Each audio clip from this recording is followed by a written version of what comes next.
whether you love Trump or hate Trump, I love him. His policies cannot be argued with. And we have got to keep the Trump policies, the America First agenda, alive for the next 4 years. We have got to secure our borders. It's not to keep, thank you, it's not to keep all the good immigrants out of our country.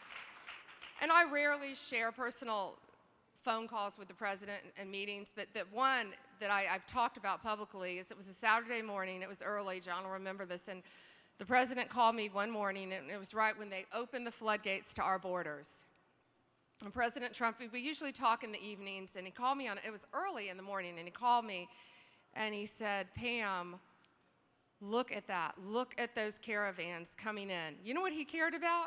He said, I can't imagine the traffickers, the human traffickers, and all the drugs that are flowing into our country right now. And that's what's so important. And those are the America First policies and principles that we all have to continue and fight for. And that's the man that I know and love. And so we're going to be ready for the next Republican president in another year to come back in the White House, in my opinion, whether you're a Democrat or a Republican, and we love Dave Aronberg, but to fight for our country and to fight for your businesses and to fight to keep all of us safe so you all can continue to thrive and do what you do so well. And it's an honor to meet you all and to be here today.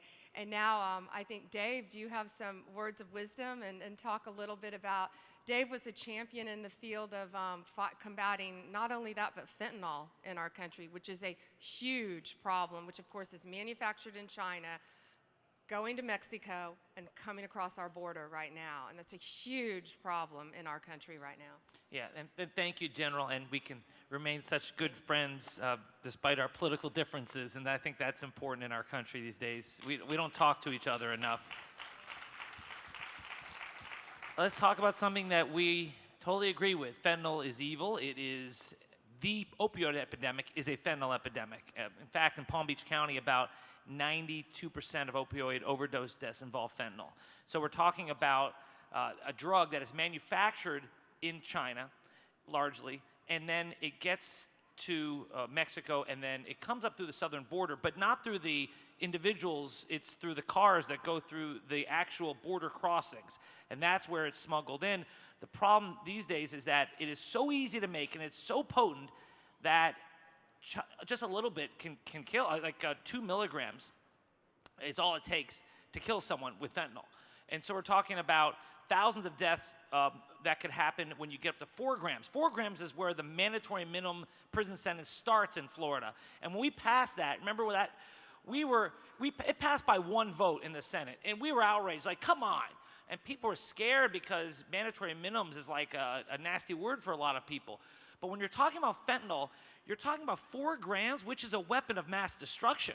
Thousands of people could die from that. And there's a little bit of good news in that there was an agreement reached with President Xi of China to finally crack down on some of the manufacturers, but we'll see if China sticks to it. There used to be a drug called Flocka. It was rampant on our streets. It'd make you tear off your clothes and rip someone's face off. The EU and the United States went to China and said, stop it now. They actually did. We don't see it much on the streets anymore, although it's starting to make a little bit of a comeback. We can do that more with fentanyl, and we need to. But if you stop it from China, then India is going to start manufacturing more of it. And now they don't ship it all in one piece to the United States. It used to be shipped through the Postal Service and UPS. Now it's sent through components, like just the little parts, and then it's put together by individual drug traffickers in Mexico. So now it's harder to clamp down on because you don't see fentanyl, you see the component parts, right? The things that make fentanyl. So this is where we are. It's made in the lab. You don't need lots of land to create it. It's easy to produce, and it is devastating. And so we need to really focus our attention on fentanyl. Human trafficking, as you say, General, a major crime. One last thing on human trafficking. What people don't know is that when you think of human trafficking and you think of duct tape and rope along the southern border, what the reality is of modern day slavery, it's not as much about transportation as it is exploitation. It's the people coming in your homes through the internet who are grooming your children through the internet. You don't know about it until they get a one-way bus ticket through this older guy they met online who are promising them fame and fortune when it's reality a human trafficking operation. So I'll stop there and thank you for the time. Just 2 points on that to follow up, and I'll transition in, Pam.